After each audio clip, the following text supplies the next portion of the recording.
अस्सलाम वालेकुम नाज़रीन, हॉट प्रोग्राम में भली कार मैं तव्हांजी मेज़बान सबीन मेमण। नाज़रीन, हॉट प्रोग्राम में ॻाल्हि कंदासीं ख़ुर्शीद शाह जी ज़मानत जे हवाले सां। आमदनी खां वधीक असासन में अॼु पीपी अॻवान ख़ुर्शीद शाह जी ज़मानत मंज़ूर कई वई आहे, जंहिंजी पीपी अॻवाननि पारां भरपूर आजियां कई वई आहे।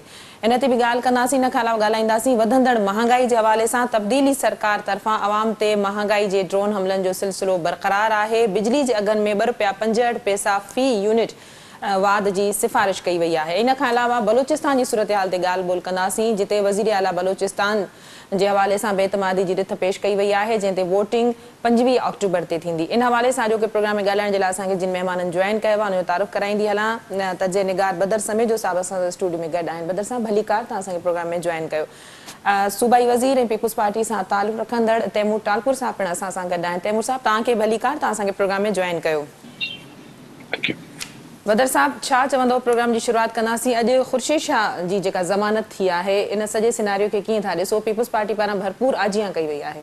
बिल्कुलु सभिन, इहा हिकिड़ी यकीनन पार्टीअ जे लाइ ख़ुशी जी ख़बर आहे। शाह साहब हिकिड़ो तमामु सीनियर ऐं काफ़ी तजुर्बेगार अॻुवाण आहे पीपुल्स पार्टी जो। ऐं शाह साहब जी जेकी मशहूरी जो हिकिड़ो सबबु इहो आहे त शाह साहब मुख़्तलिफ़ पार्टियुनि सां तमामु सुठा तालुकात रखंदो रहियो आहे ऐं उनजो इन्फ्लुएंस बि काउंट थींदो आहे। त ख़ासि करे जेके ॿियूं अपोज़िशन जूं जमायतूं आहिनि उहे शाह साहब सां हिकिड़े सुठे लाइज़ॉन में रहियूं आहिनि। ऐं मां ईअं सम्झां थो त अहिड़े क्रूशल टाइम ते शाह साहब जहिड़े ख़ुर्शीद शाह साहब जहिड़े माण्हुनि जी ज़मानत थियणु ॼण हिकिड़ो साइन थो महसूसु थिए। ज़रूरी न आहे त साइन हुजे, पर साइन थो महसूसु थिए ॼण एज़ इफ अपोज़िशन हिकु दफ़ो ॿीहर कंहिं जॻह ते यकजा थियणु वञे पई। तैमूर साहब, कीअं था ॾिसो पीपुल्स पार्टी जे लाइ? यकीनन अॼु जेको आहे सो सरहाई जो ॾींहुं आहे। शाह साहब जी ज़मानत थी आहे। बिलावल भुट्टो ज़रदारी खां वठी सभिनी अॻुवाणनि पारां हिन ते मुबारकूं ॾिनियूं वयूं आहिनि। इहो चयो वियो त सियासी इंतक़ाम जो जेको निशानो बणाए पियो वञे। शाह साहब जी ज़मानत अॼु इन जो भरपूर जवाबु आहे। मौजूदा सूरत हाल में शाह साहब जी ज़मानत खे कीअं पिया ॾिसो?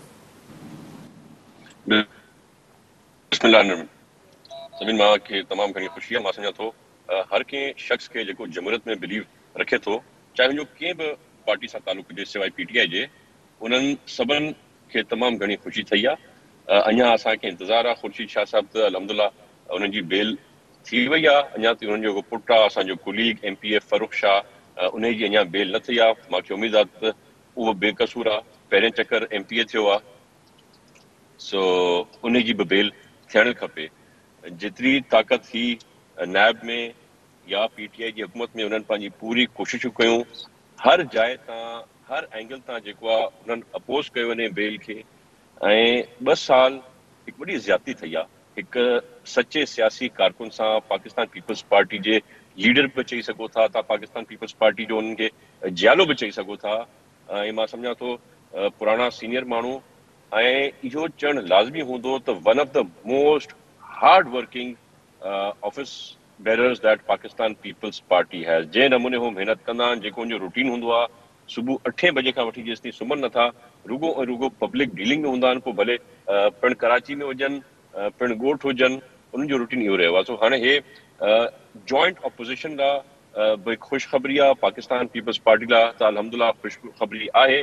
ऐं मां सम्झां थो हाणे जेको असांजो हिकिड़ो सुठो किरदारु हो, जेको असांजो सुठो तरीक़ेकार हो नेशनल असेंबली में, उहो अञा मज़बूत थींदो ऐं असां अञा बहितर परफॉर्म कंदासूं ऐं इन कठपुतली करप्ट हुकूमत खे वधीक बहितर फेस करे सघंदासूं।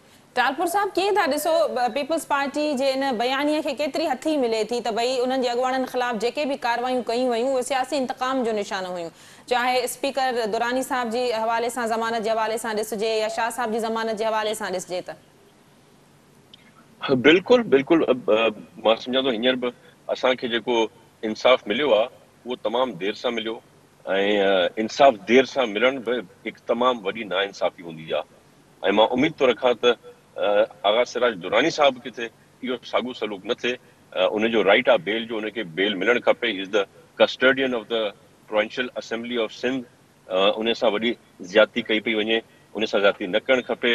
ऐं हाणे मां सम्झां थो जेको वॾी किश्ती आहे ॿुॾण ॾे वञे पई, जीअं टाइटैनिक सिंक थिए थी। मां सम्झां थो पीटीआई जी हुकूमत हाणे सिंक थियण वारी आहे। तव्हां ॾिसो पिया सिंध में हिननि जूं घणियूं ग्रुप बंदियूं। हिकिड़ो ग्रुप आहे खुरम शेर ज़मान जो हिकिड़ो ग्रुप आहे, कंहिं ॿिए जो हिकिड़ो ग्रुप आहे, उन लैंड ग्रैबर हलीम जो, ऐं साॻे नमूने बलूचिस्तान में पंहिंजे ई CM जे ख़िलाफ़ जेको आहे सो वोट ऑफ नो कॉन्फिडेंस वठी आया आहिनि। उते पंजाब में तव्हां ॾिसो था त हुते बि साॻी सिचुएशन आहे, अधु लॉबी चीफ मिनिस्टर सां गॾु आहे, अधु लॉबी चीफ मिनिस्टर जे ख़िलाफ़ आहे, अधु पार्ट ऑफ द लॉबी जेको आहे जहांगीर तरीन सां गॾु आहे। त जिथे किथे हाणे टुटंदा पिया वञनि, किरंदा पिया वञनि, तव्हांखे हिननि जी किरण जी आवाज़ूं तमामु जल्द अचणु शुरू थी वेंदियूं। जंहिं नमूने जेके सेलेक्टर्स आहे, जेके हिननि खे वठी आया, उन्हनि सां बि सचा थी न हली सघिया, उहो बि हाणे हुननि मां बेज़ार वेठा आहिनि। जेके हिननि जा जहांगीर तरीन साहिब जहिड़ा ATMs आहे, जिन जे जहाज़नि में घुमंदा, जंहिंजे ख़र्चनि ते पूरा जलसा जलूस कंदा ऐं पंहिंजा ग़लति कमु कंदा, उन्हनि जे बि ख़िलाफ़ थिया। त जेके माण्हू गैर सियासी हूंदा, उनजो इहो ई फ्यूचर हूंदो आहे जेको हिननि सां थिए पियो। ठीक बदर साहब, कीअं था ॾिसो हुकूमत इन ॻाल्हि जो पहिरें ॾींहं खां वठी नारो हणंदी रही आहे त भई अपोज़िशन जेका मुख़ालिफ़ धुर आहे, चाहे उहो कहिड़ी बि पार्टी सां, नून लीग या पीपल्स पार्टी, ख़ासि करे ॿ वॾियूं पार्टियूं, इन्हनि जा अॻवान, इन्हनि जा जेके कारकुन आहिनि या वज़ीर आहिनि, उहे करप्शन में मुलविस रहिया आहिनि, मनी लॉन्ड्रिंग वारो मामिलो रहियो आहे। हुकूमत जी जेका पिच आहे उहा तव्हां वीक नथा ॾिसो न सॼे मामले में, चाहे उहो शहबाज शरीफ़ या उनजे पुट जे ख़िलाफ़ जेको बर्तानिया मां फ़ैसिलो आयो हुजे, या ही जेके ज़मानतूं थियनि पियूं? मां इहो सम्झां थो त इहो ख़ुदि एटीट्यूड ॾाढो डिफेक्टिव आहे, त तइ करे वठणु त ही फलाणा करप्ट आहिनि ऐं फलाणा बहितर आहिनि। इहो कमु कोर्टुनि जो आहे, कोर्ट डिसाइड कंदी, या उहे इदारा जेके इन तरह जी तहक़ीक़ करण जो इख़्तियार रखनि था। हिकिड़ो को वज़ीर हुजे या वज़ीर आज़म या कंहिं बि, उहे इदारा बि त हिन वक़्तु मुतज़ाद बणियल आहिनि। यकीनन, जेके मां अचां पियो उन ॻाल्हि ते, पर बुनियादी तरह सां कमु उन्हनि जो आहे, न की वज़ीरनि जो आहे त उहे शाम जो वेही प्रेस कॉन्फ्रेंसूं करे फ़तवाऊं जारी कनि त ही माण्हू करप्ट आहे, ही माण्हू सुठो आहे। इहो ॾाढो डिफ़िकल्ट हूंदो आहे। केसिस जे मामले में बि कोर्ट जो एटीट्यूड इहो हूंदो आहे त कोर्ट डिसाइड कंदी आहे। हाणे जेकॾहिं अॼु शाह साहिब खे ज़मानत कोर्ट ॾिनी आहे त कोर्ट उनखे फिट सम्झो आहे त हिनखे सिधी सही ॻाल्हि आहे कस्टडी में उन सूरत में रखिजे जंहिं सूरत में इहो यकीन न हुजे त ही माण्हू जॾहिं बि असीं इंक्वायरी कयूं था त असांखे जवाबदेह हूंदो। जॾहिं हिकिड़ो माण्हू मुल्क में वेठो आहे, भॻो त कोन थो वञे न। सो उन माण्हू खे कस्टडी में रखणु त मां ईअं सम्झां थो त हेल ताईं बसि 2 सालनि ताईं रखण बि हिकिड़ी वॾी ज़्यादती हुई। ख़ैर उहो जेको बि ॾुखियो दौर हो उहो शाह साहिब लाइ ख़तमु थियो, यकीनन सभिनि जे लाइ। जेके माण्हू डेमोक्रेटिक रूल्स ते यकीन रखनि था उन्हनि जे लाइ हिकिड़ी ख़ुशी जी ख़बर आहे। ऐं मां ईअं सम्झां थो त बिल्कुलु उहे इदारा मुतज़ाद आहिनि, पर इदारनि खे मुतज़ाद बि इन्हनि रवैयनि बणायो आहे जेके रवैया इदारनि जे मथां थोपनि था त हिन माण्हू खे करप्ट साबित करिणो आहे ऐं हिन माण्हू खे बहितर साबित करिणो आहे। सो जेको असां सां गॾु आहे उहो भलो आहे, जेको असां सां गॾु न आहे उहो करप्ट आहे। इहो जेको रवैयो आहे इहो इंतिहाई गैर जमहूरी आहे। सही। टारपुर साहब, मुल्क जो हिकिड़ो ॿियो हिन वक़्तु जेको बरंदड़ इशू आहे, जंहिं ते अपोज़िशन बि तमामु घणी तनक़ीद करे थी, हुकूमत जे वस खां बि मामिलो ॿाहिरि नज़र अचे थो, उहो आहे महांगाई। ॾींहों ॾींहुं वधंदड़ महांगाई आम आवाम जो जीअण जंजाल करे छॾियो आहे। तव्हां ॾिसो सॼे मुल्क में वधंदड़ महांगाई जे हवाले सां आवाम जी किराए आहे। सिंध में बि मुख़्तलिफ़ शहरनि में एहतजाज थियनि पिया। PDM पारां हिन हवाले सां एहतजाजनि जो सिलसिलो शुरू कयो वियो आहे। पीपल्स पार्टी इन तरह जो ऐलान कयो आहे। ताज़ो जेको बिजली जे अघनि में ₹2.65 फ़ी यूनिट इज़ाफ़े जी सिफ़ारिश कई वई आहे। छा चवंदव वधंदड़ महांगाई जे हवाले सां? जॾहिं बि नहा एलन जो टोलो करप्ट तरीन टोलो पाण में हिकु थी थो वञे त पोइ इन खां सवाइ ॿियो कुझु थियणो न हो।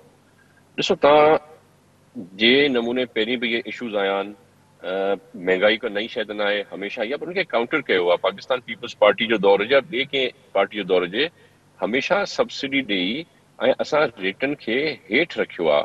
इहो जेको महांगाई जो तूफ़ान ईंदो आहे, हे असीं हुकूमत जे मथां बर्डन विझंदा आहियूं, आम पब्लिक ते, ग़रीब मिस्किन माण्हू ते बर्डन न विझिबो आहे। पहिरीं ॻाल्हि। ॿी ॻाल्हि त तव्हांजे थोरो एनालिसिस ॾिसो हींअर जेको क्राइसिस हले पियो बिजली जो, उन में त पाकिस्तान में असांखे बिजली ठाहिण जी जेको फ़ी यूनिट जी कॉस्ट आहे, इंक्लूसिव ऑफ प्रॉफिट, उहो ₹12 कुझु पैसो आहे, तव्हां ₹13 लॻाए छॾियो। ऐं उहो हाणे हींअर ई असांखे तक़रीबन ₹25 चार्ज कनि पिया। त जॾहिं तव्हां इन क़िस्म जो मिसाल ॾिसो था त तव्हां सम्झी था वञो त हे ॼाणी बुझी का अहिड़ी लॉबी आहे जेको चाहे थी त पाकिस्तानी जेको आहे सो पंहिंजे मुल्कनि में, पंहिंजे घरनि में जेको आहे बग़ैर पखनि जे ऐं बग़ैर लाइटनि जे सुम्हनि। जेको गैस जी क़ीमतूं आहिनि उन में तव्हां इहो ई सम्झो था त आम माण्हू छा हाणे गैस इस्तेमालु करे थो या करे सघे थो, चाहे चूल्हे जे लाइ हुजे या ॿिए कंहिं शइ जे लाइ हुजे। त का सोची साज़ी साज़िश आहे जंहिंजे तहत पाकिस्तानियुनि सां इहे ज़्यादतियूं कयूं पियूं वञनि जो हाणे इहो अची वियो आहे त माण्हुनि वटि सवाइ ख़ुदकुशी करण जे ॿियूं के चॉइसिस रहियूं न आहिनि। ग़रीब तर थींदो थो वञे ऐं इमरान ख़ान ऐं हुनजो टोलो अमीर तर थींदो थो वञे। जंहिंजी हिकिड़ी इलाही ईज़ी मिसाल आहे, जॾहिं इमरान ख़ान पाण चयो त मां कॾहिं बि कंहिं बि सूरत में एमनेस्टी न वठंदसि न कंहिंखे वठणु ॾींदमि, त हुन एमनेस्टी वरिती। चलो ठीकु आहे, मुल्क जा हालात तमामु ख़राबु आहे, शायदि उनखे ज़रूरत पइजी वई जीअं पंहिंजी हर ॻाल्हि तां फिरियो आहे इन ॻाल्हि तां फिरण जी। But then you have to also keep in mind त जॾहिं हुन एमनेस्टी अनाउंस कई त सभ खां पहिरीं एमनेस्टी इमरान ख़ान जी संदसि भेण वरिती। उहो मां सम्झां थो, मूंखे एग्ज़ैक्ट फिगर न ख़बर आहे, पर तक़रीबन 40 अरब रुपया वाइट कराए छॾियईं ऐं पोइ डिक्लेयर कई त इहे 40 अरब रुपया मां पाण कपिड़नि जो बिज़नेस करे, कारोबार करे, कपिड़ा सिबी करे कया आहिनि। त पोइ मूंखे ॿुधायो, मां बि कपिड़ा सिबण लाइ तयारु आहियां, ज़मीनदारी छॾियां थो, मूंखे बि अधी पंहिंजी पाण सां गॾु विहारियो, मां पोइ 40 अरब ॾिसां कीअं था हुजनि, कहिड़े नमूने ते ज़मीनदारी मां या कंहिं बि जाइज़ कम तां 40 अरब वाइट नथा करे सघो। सही। बदर साहब, वधंदड़ महांगाई जे हवाले सां छा चवंदो? ही अपोज़िशन जो जेको इन मामले ते लाहे अमल आहे, उहो मुंहिंजे ख़्याल में तव्हां सम्झो था त काफ़ी आहे आवाम जे लाइ अपोज़िशन राइट ट्रैक ते वञे पई बशमूल पीपुल्स पार्टी। पहिरीं ॻाल्हि इहा त जेकी महांगाई जो मामिलो आहे, महांगाई अॼु यकीनन सॼो मुल्क परेशान आहे, पर इहा महांगाई हिते बीहे कोन थी। तमामु जल्दी एनर्जी प्लस मनी प्राइस जंहिंजो असीं सभई ज़िक्र पिया कयूं, हिकिड़ो त बिजली, पेट्रोल, इन सॼनि गैस, इन जूं क़ीमतूं ही अञा वधाईंदा ऐं हर 15 ॾींहं इहो ज़ुल्म आहे केरु माण्हू कीअं थो पंहिंजी बजट सेट करे सघे महीने जी, जॾहिं 15 ॾींहंनि में सॼिनि शयुनि जी प्राइज़िस मटिजी वञनि। हिकु त इहे चेंज पई थींदियूं ऐं उनजे वधंदियूं ऐं उन खां बाद में जेके एसेंशियल आइटम्स आहिनि, जेके माण्हुनि जी रोज़मर्रा जी ज़िंदगी जी ज़रूरियात आहिनि, उन्हनि जी प्राइसिस बि ईअं ई पई वधंदियूं ऐं तमामु हालात ॾुखिया थींदा। जेसिताईं अपोज़िशन जो तालुक़ु आहे, ॾिसो हिकिड़ी ॻाल्हि सम्झणु खपे त पॉलिटिकल पार्टीज़ ठीकु आहे, उहे तनक़ीद इमरान ख़ान ते करनि, हर हिकु पार्टी जो ॿी पार्टी ते तनक़ीद करण जो हक़ु हूंदो आहे, पर सही माना में टैकल उहे बि नथा करे सघनि इन शयुनि खे। ऐं मामिलो इहो आहे त जेके ॿियूं पार्टियूं आहिनि, उन्हनि पार्टीज़ खे हाणे अवाम वटि वञणु खपे। दिस इज़ हाई टाइम त माण्हुनि सां उनखे रुजू करणु खपे त छा वाक़ई हू हिन तरह जी ज़्यादती बर्दाश्त करण लाइ तयारु आहिनि, छाजे करे जो माण्हू डे टू डे लाइफ नथो गुज़ारे सघे। इहा का हाणे रुगी लफ़ाज़ी कोन्हे, चई सघे तो मौक़ो आहे opposition. This is high time to go to the public ऐं माण्हुनि वटि वञो। लीडर्स डिसाइड न करनि, अवाम खां डिसाइड कराइनि त छा हे टाइम आहे। जेकॾहिं अॼु बि को सर्वे थिए, पॉलिटिकल पार्टीज़ इन तरह जो को सर्वे कंडक्ट कराइनि त हुनखे लॻ पता जाएगा त माण्हू छा पिया सोचनि। मां उहो ई तव्हां खां पुछो त पॉलिटिकल जेके अपोज़िशन जूं पार्टीज़ आहिनि इन ट्रैक ते सही वञनि, मां ईअं सम्झां थो त नॉट इनफ। ठीकु आहे, उहे ॻाल्हाइनि ज़रूरु थियूं ऐं जीअं मिसाल हाणे टालपुर साहब बि ॻाल्हाइनि पिया, ॿियूं बि ॿिया बि जेके देश शुड हिकिड़ी, मां ईअं सम्झां थो त हिकिड़ी सर्वे कंडक्ट कराइणु खपे, माण्हुनि वटि वञणु खपे, माण्हुनि खां पुछणु खपे। ही चवनि त भई असां डिसाइड न कंदासीं त छा करिणो आहे, तव्हां ॿुधायो त छा करणु खपे। दिस इज़ हाई टाइम, पोइ हिनखे ख़बर पवंदी त माण्हू छा पिया चाहिनि। टालपुर साहब, बदर साहब जी ॻाल्हि तव्हां ॿुधी, ही उहो हाई टाइम आहे जंहिंखे अपोज़िशन केश कराए सघे थी अवाम जे ज़रिए। उन तरफ़ छो नथो सोचियो वञे? कल्ह जेको सिंध काबीना जो इजलास थियो, हुन में तव्हां बि मौजूदु हुआ। मिनिमम वेज जेको आहे उहो 25,000 रखण जी ॻाल्हि कई वई आहे। हिकिड़ो तमामु बहितरीनु स्टेप आहे सिंध गवर्नमेंट जे तरफ़ां। इनखे कीअं, इन ते अमल खे कीअं यकीनी बणायो वेंदो त इन ते हर इदारे में इन ते अमल थिए? बदर साहब जॾहिं बि ॻाल्हायो आहे, मां जॾहिं बदर साहब जी ॻाल्हि ॿुधी आहे, हींअर खां सवाइ बि, त हमेशह सही ॻाल्हि कंदा आहिनि, तमामु बैलेंस ॻाल्हि कंदा आहिनि। मां हुन सां एग्री थो कयां त बिल्कुलु असांखे पंहिंजी स्ट्रगल खे वधीक तेज़ करणु खपे। असांखे वंस अगेन ॿियनि जमातनि सां वरी राब्तो करणु खपे। जेके गिला शिकवा हुआ दूरि थियणु खपनि ऐं हाणे जेको हालात अची आहिनि, हाणे माण्हू बर्दाश्त नथा करे सघनि इन इन्फ्लेशन खे, इन महांगाई खे। ऐं हाणे माण्हू इहो चाहिनि था त बाक़ाइदगी सां हुकूमत जे ख़िलाफ़ जंग जो ऐलान कजे, सियासी जंग जो। समाज इन सां एग्री थो कयां। ॿी जेका तव्हां ॻाल्हि कई पघार में वाध जी, इहा पघार में वाध जेका 5,000 जी मिनिमम सैलरी असां डिक्लेयर कई हुई जॾहिं असांजो बजट पास थियो, ऐं माण्हुनि तमामु घणो इन शइ खे लाइक कयो, छो त बाक़ी सूबा जेके असां खां वधीक पैसा रखनि था, जिन जो एलोकेशन्स फंड्स असां खां तमामु घणा आहिनि, उन्हनि बि इहा हिमत न कई पघारूं वधाइण जी। पर रुगो सिंध हुकूमत जेको आहे सॼे पाकिस्तान में वाहिद सूबो हो जिथे असां या पघार वधाए 25,000 करे छॾी आहे। हालांकि ये चेयरमैन साहब जो ऐं सीएम साहब जो त इरादो हो त इहो घटि में घटि 30 खां 35,000 हुजणु खपे, पर उहो असांजे जो को हिसाब किताब आहे उन में थी न पिए सघियो। इहो जेको हाणे वरी ज़िक्र थियो इन करे थियो असांजी काबीना जी कल्ह की मीटिंग में, छो त इन ते इम्प्लीमेंटेशन इलाही जाइन ते न पई थिए। हुकूमत एज़ अ होल त सर्कुलर कढी छॾियो आहे, पर जेके इरादाज़ आहिनि, डायरेक्टोरेट्स आहिनि हुकूमत जा, असां वटि अथॉरिटीज़ आहिनि अलॻि क़िस्म जूं, उहे इन खे अञा फॉलो न पियूं कनि। उन ते सीएम साहब भरम हुआ ऐं उन सां गॾु गॾु जेके प्राइवेट इदारा आहिनि, प्राइवेट इंडस्ट्रीज़ आहिनि, काफ़ी जाइनि ते अञा ताईं हुते बि फॉलो न पियो थिए, जंहिंजे लाइ ज़िमो हयो सईद गनी साहब जो हिकिड़ो अहिड़ो मैकेनिज़म कंदा जिथां बि कंप्लेन ईंदी कि प्राइवेट सेक्टर जी, त उन जे ख़िलाफ़ एक्शन वठियो वेंदो ऐं असां मेक श्योर कंदासीं त असांजी हुकूमत जो हर को हिसो, हर का अथॉरिटी, हर का जेको आहे इंस्टीट्यूशन जेको आहे 25,000 जी जेको आहे ॾियणु जेको आहे शुरू कनि ASAP। ठीक, वॾी महिरबानी टालपुर साहब, तव्हां पंहिंजो मौक़िफ़ ॾियण जे लाइ असांखे प्रोग्राम में जॉइन कयो। नाज़रीन, प्रोग्राम जे सिलसिले खे जारी रखंदासीं। वक़्तु या मुख़्तसिर वक़फ़े जो, वठूं था वक़फ़ो।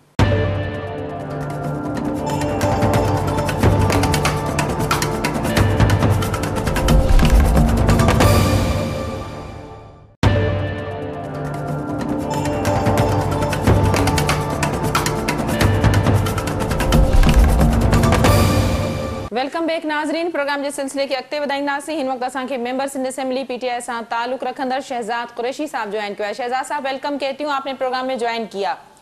शहजाद साहब, शुरुआत करेंगे प्रोग्राम की। बढ़ती हुई महंगाई का जिन हुकूमत से कंट्रोल क्यों नहीं हो रही है महंगाई?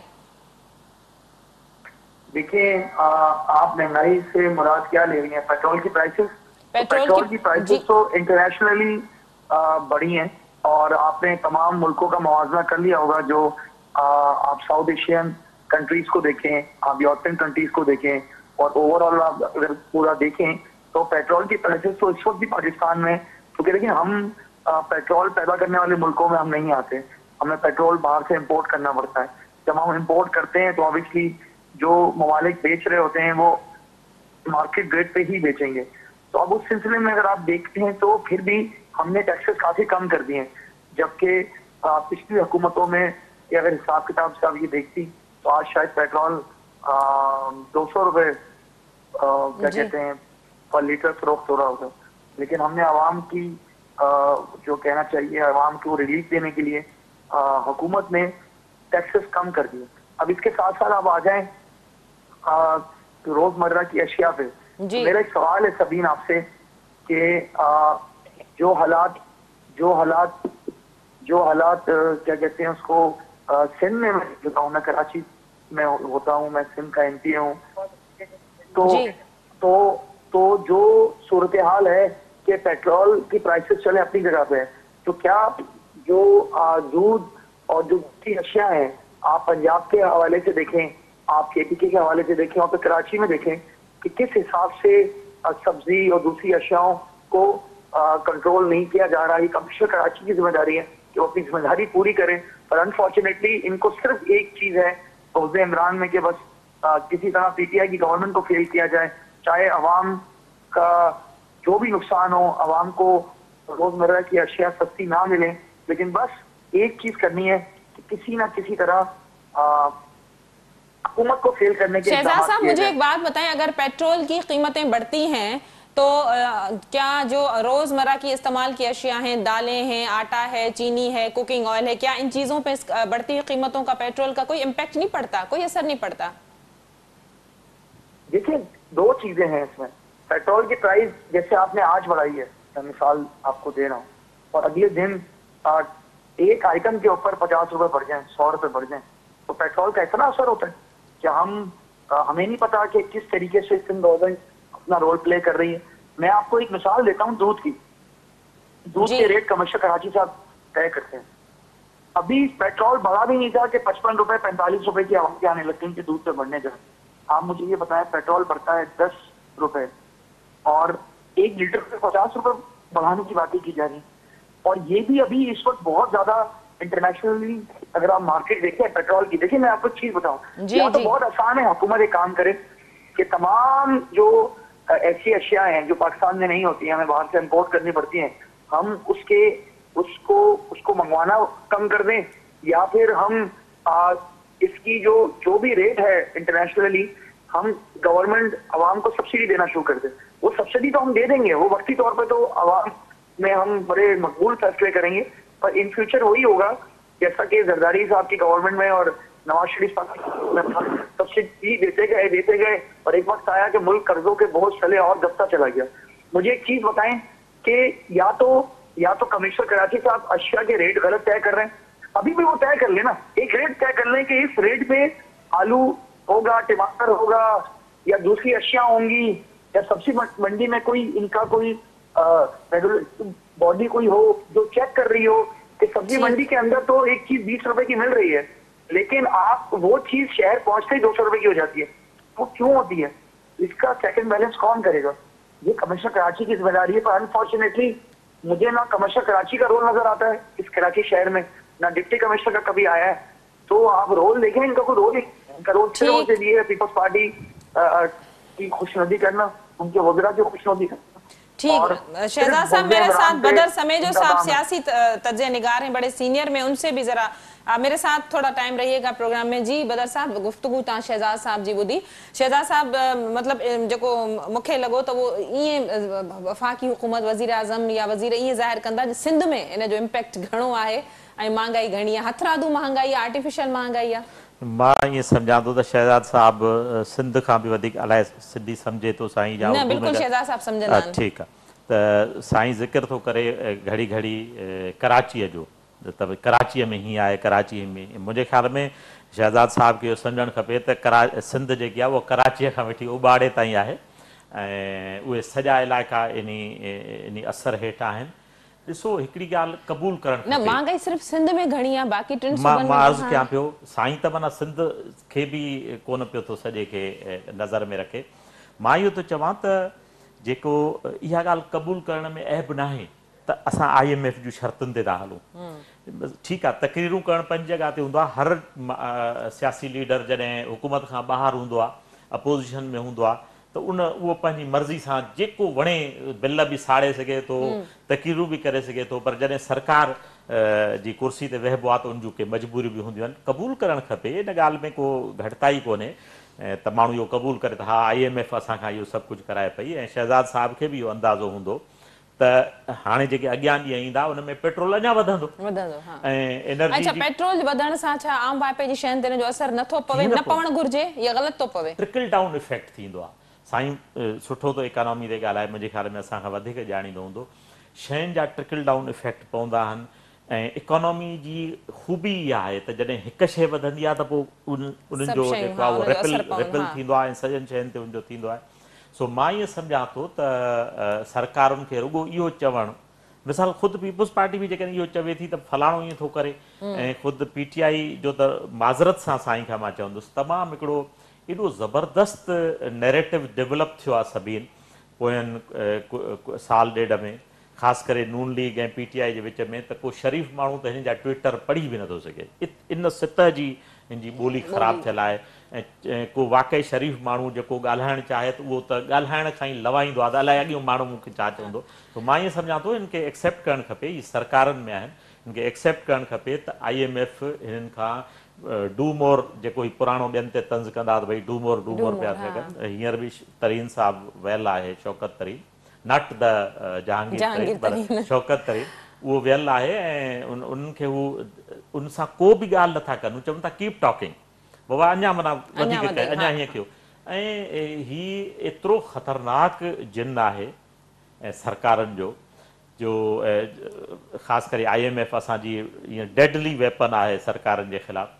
हीउ जॾहिं पूरो थींदो न साईं टेन्योर, ॾाढो EVM खां सवाइ इलेक्शन में वञी न सघिबो। PTI दुरुस्त आहे जॾहिं उहो EVM जी ॻाल्हि थी करे, उनजो सबबु इहो आहे त PTI ओपनली इलेक्शन में, मुंहिंजो अंदाज़ो इहो आहे, मुमकिन आहे मां ख़ुदा करे मां ग़लति हुजां, मुंहिंजो इहो अंदाज़ो आहे त साईं वारनि लाइ हाणे इलेक्शन में वञणु एॾो ॾुखियो थी वेंदो।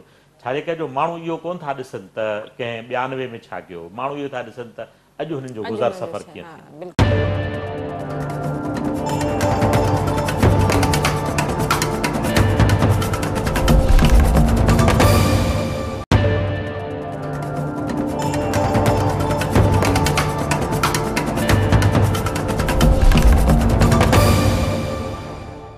शहजाद साहब मुझे बताएं कि महंगाई है, चले बढ़ती हुई महंगाई कहीं रुकेगी या ये अभी जो जितना टेन्योर है पीटीआई की वफाकी हुकूमत का उसमें रुकते हुए कहीं नजर नहीं आती? आईएमएफ की जैसे बदर साहब ने बात की तो डू मोर का मुतालबा किया जा रहा है। आज की ही खबर में आपको बता दूं कि बिजली के जो फी यूनिट है उसमें ₹2.65 बढ़ाने की सिफारिश भी की गई है।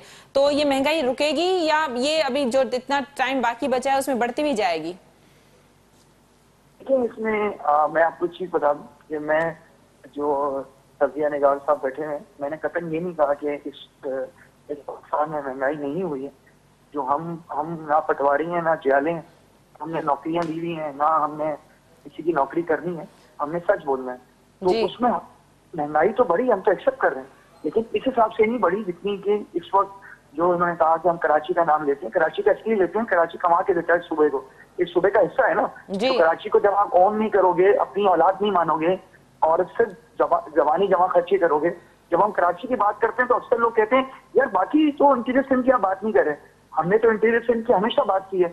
हम ये समझते हैं कि कराची तरक्की करेगा तो सिंध तरक्की करेगा। कराची में हालात बेहतर होंगे, ऑटोमेटिकली हमारे सिंध के दूसरे शहरों में भी हालात बेहतर होंगे। आप मुझे सिर्फ ये बता दें, जितनी महंगाई सबीन यहाँ इस वक्त कराची में है, आप चले जाए सक्खर नवाबशाह, वहां भी उतनी नहीं है।